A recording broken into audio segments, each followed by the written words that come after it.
What we are about to tell you could save your life. Are you listening? This is important. We have to talk about this now. When I was in India, I didn't know anything about cervical screening for cancer. It is when I came to Australia, I found out how important it is to get it done.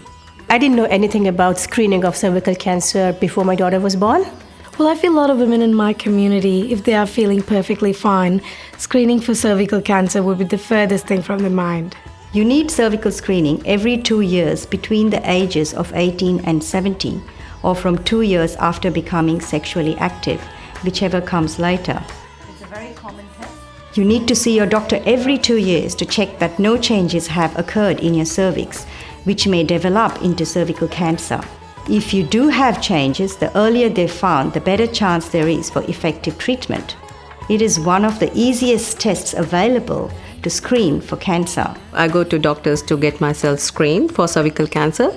This is when you start having sex, you need to start going to doctors to get it done for you. After having 2 children, getting a screening for cervical cancer is nothing to be embarrassed about. If I can beat cervical cancer with just one test, definitely I'm going to go for it. Sex before marriage is a big deal in India, in our community. So a lot of women don't talk about it, but once you do have sex, it's important to get yourself screened for cervical cancer. For instance, I have a daughter, and when she does become sexually active, I would encourage her to get herself screened for cervical cancer. Regular cervical screening can prevent around 90% of cervical cancers. Cervical cancer is a largely preventable disease. The early stages of cervical cancer usually show no symptoms.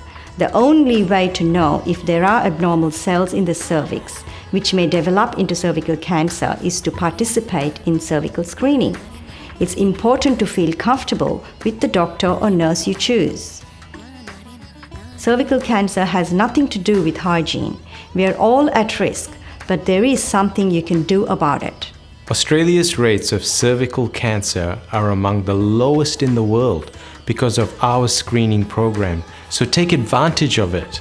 I encourage all men in our community to support their wives, daughters, and mothers to get cervical screening. It's important.